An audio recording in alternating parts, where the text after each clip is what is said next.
Entonces, tenemos que tomar por hecho que tenemos una emocionalidad como repertorio genético, que es la emocionalidad de un primate.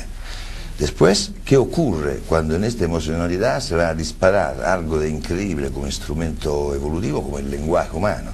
Que implica un distanciamiento. Sí, cómo el lenguaje humano después reorganiza esta emocionalidad y cómo la desarrolla, dándole una articulación de emocionalidad, de sentimiento, que alcanza una complejidad que seguramente no se vio en ninguna otra. ¿Y por qué nace el lenguaje? Es un gran misterio, lo he estudiado desde Rousseau en adelante, ¿no? ¿Cómo nace el lenguaje en un momento en relación a las emociones? ¿Cómo surge ahí? Es una lunga historia del lenguaje, seguramente tomó 2 millones, 3 millones de años para que se evolucionara como el lenguaje que tenemos hoy. Yo creo que la explicación de cómo surge el lenguaje sea una explicación súper difícil, ¿no? Que estamos muy lejos de alcanzar una explicación exhaustiva. Me gusta a veces pensar en una explicación muy sencilla que da mi amigo, un epistemólogo americano que se llama Walter Weimer, y que decía que el lenguaje es un instrumento de clasificación. Y entonces, desde este punto de vista, no es difícil comprender cómo surge.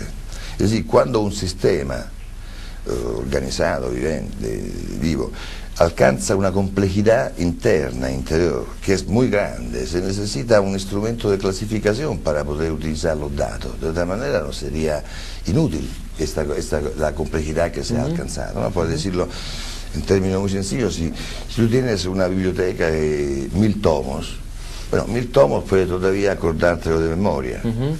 Pero si alcanzas 50.000, 100.000 tomos, tú tienes que tener un instrumento donde clasificarlo y poder buscarlo. De otra manera, 1000 tomos serían no utilizables, sería una cantidad de información que tú no puedes utilizar para nada. Y probablemente nació en esta manera.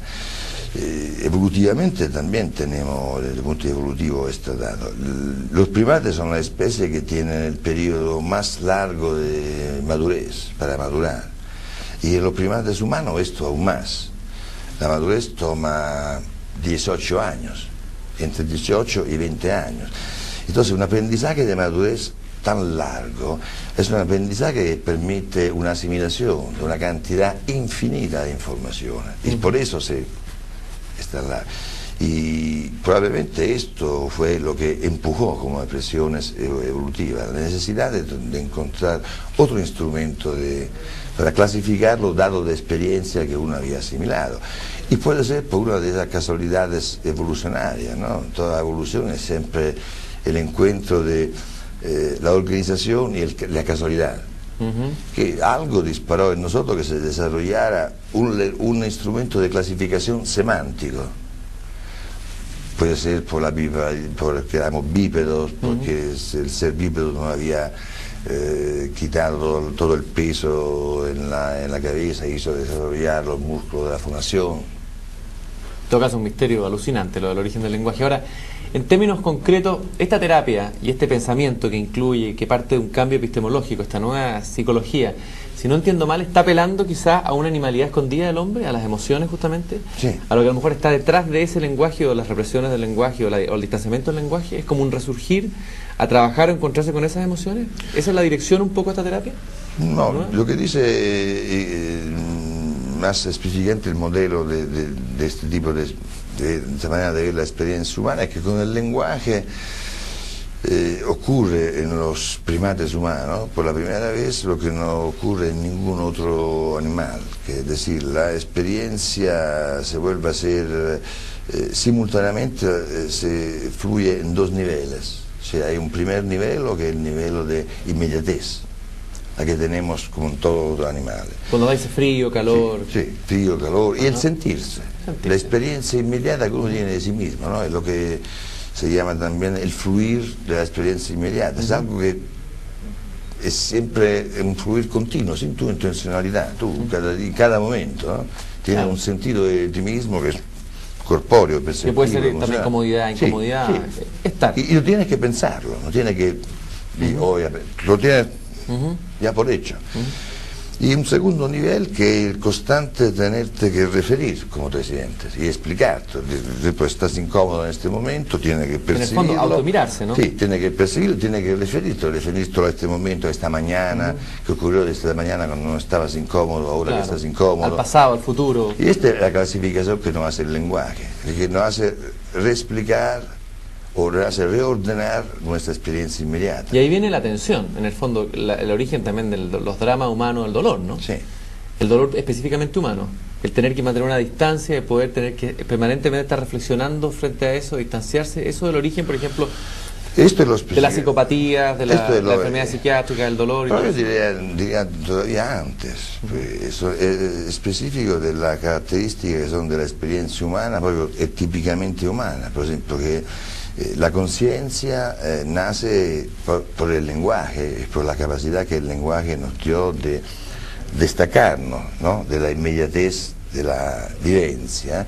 La conciencia nace como experiencia de separación, como experiencia de ser solo o diferentes del otro animal. Entonces la conciencia al mismo tiempo nace como experiencia de separación y requiere más solidaridad, más un aumento de intersubjetividad, un aumento del soporte mutuo que se puede hacer con los otros.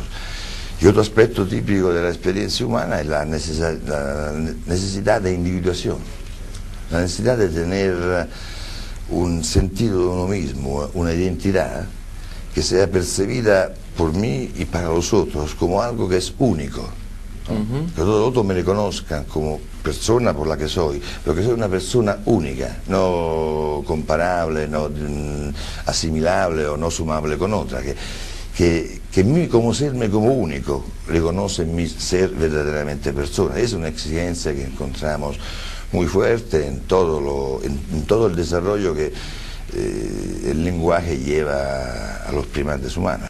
La nacida de la conciencia y la nacida de la conciencia de la conciencia. Cuéntame una cosa, yo me imagino que aplicar esta nueva concepción o esta nueva mirada de la psicoterapia, digamos, la terapia, psicoterapia está bien, ¿no? Sí, psicoterapia cognitiva. pues igual. Me imagino que en términos prácticos debe ser mucho más difícil hacer una terapia post-racionalista que hacer la terapia tradicional. Pues si la anterior era simplemente aplicar a lo mejor ciertos moldes, me imagino que ahora tú entras a jugar con más niveles, con más dimensiones, entras a jugar contigo mismo, con el terapeuta que estás trabajando con el paciente. Debe ser tremendamente agotador, ¿no? O mucho más agotador que la práctica anterior. Bueno, yo hice la experiencia de los dos, de las dos. Y ¿Ya? sí, no hay ninguna comparación. Alguna vez me arrepiento desde el punto de vista práctico, de los esfuerzos que costa. Porque cuando uno lo veía todo en el enfoque racionalista, era todo más sencillo. Era más sencillo la manera de conceptualizar la persona que tenías enfrente. No tenías que hacer muchas distinciones, sobre todo, eso puede parecer muy fuerte, pero al final no lo considerabas tanto una persona. Un objeto. Era un objeto. Un objeto de estudio. Sí, era un objeto y tenías que hacerlo corresponder a algunos estándares que se venían clasificados como conducta normal, como comportamiento normal, sea como actitud o como manera de pensar. Y también era muy simple tu manera de trabajar, porque una vez que tú le habías explicado lo que no iba en él, empezaba directamente a decirle lo que tenía que hacer. Te volvías a ser más que un terapeuta, un consejero, ¿no? Que cada vez le daba la dirección de lo que tenía que hacer y le explicaba después por qué. En el fondo el psicólogo que hace un pequeño Dios, ¿no? Que tenía un poder incluso sobre el paciente. Y esto también le daba un sentido de seguridad al terapeuta, porque se sentía en cada momento que él poseía una objetividad de las cosas. En cada momento él podía... Y el terapeuta de ahora, el terapeuta post-racionalista, este nuevo terapeuta, la terapia que tú practicas, digamos, ¿cómo hace para llegar a un resultado? O ya no hay resultado, digamos, porque es un camino de muchas más incertezas, de muchas más dimensiones. ¿Qué es lo que pasa con eso? No, los resultados son muy... Yo diría que los resultados son las cosas que se mantienen. La terapia racionalista fueron terapías exitosas, tuvieron y tienen todavía, yo hablo de ellas al pasado, pero son presentes y son la mayoría en este sector. Son muy exitosas, alcanzan resultados muy brillantes. Y este tipo de enfoque no es que tiene menos resultados, tú puedes tener resultados, cambios completamente radicales en muchos pacientes, en pocas sesiones. Es completamente diferente la estructura de la relación terapéutica y el papel que juega el terapeuta.